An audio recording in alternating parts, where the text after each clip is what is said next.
Who are you? Tell us something about yourself. My name is George Usi. I am the chairman of the California IPv6 Task Force, as well as a member of the North American IPv6 Task Force and IPv6 Forum. I also hold the title of Program Manager for the North American IPv6 Task Force, and in that role I'm responsible for understanding what kind of IPv6 based projects, initiatives, and changes are occurring within the task force walls and membership at large. And my current initiative for the North American IPv6 Task Force has been to consolidate and understand what's happening within each of the regions, so we can have a nice solid list of what's going on within the North American continent. So working with other task force entities such as the Canadian, Mexico, as well as the regionals within the continental US. We have a Hawaiian task force, and so we have Rocky Mountain, Southeast, and forgive me for the other ones that I mentioned, to include California. And those entities are now defining each of their visions, and my objective is to make sure that we can bring those ideas to a single place via the nav6tf.org site, which is essentially becoming the central starting point for any of individuals that might be interested in joining the task force. Could you summarize your presentation in regards with North America?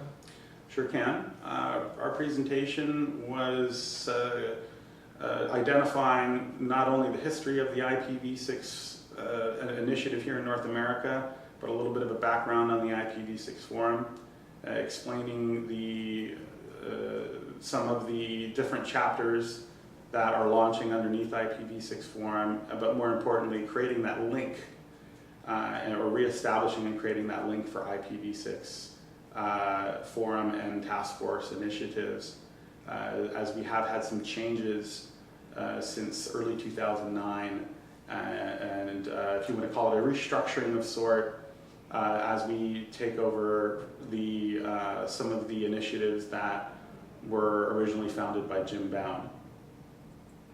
Do you have any advice for IPv6 professionals in North America?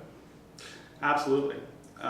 The number one recommendation is to identify as many resources as you can that are IPv6 related, because within the enterprise environment, v6 is barely adopted, and the expectation is that in the future there will be a rather fast adoption within those enterprise walls. There was a presentation done by Bruce Sinclair that talked about some of the statistics of usage based on survey and interest in v6. Most of the adoption has been by service providers, and which has pushed v6 connectivity into the home, but the enterprise environment is still barely adopted at less than 5% in one of those surveys. So we see that number increasing, so those professionals should start looking at the problems in those enterprise environments or where IPv6 is not adopted, because they're going to be coming at us at 100 miles an hour within the next 24 months is my forecast. So go to the nav6tf.org site, or if you're in California, you can go to the cav6tf.org site and have an opportunity to look at the initiatives and the links that will take you to other places where those resources exist, where you can learn. And then, of course, a sub-note or a footnote of that recommendation is to do. Get out there and start doing it. That would be the last piece of the puzzle, in our opinion, when we're working as an advocacy group, as well as in our labs, which is our initiatives, is to get hands-on work with engineers and professionals. That's where we're seeing a success, is just getting their hands into the gear and working with v6, whether it be on a host or network basis. Thank you.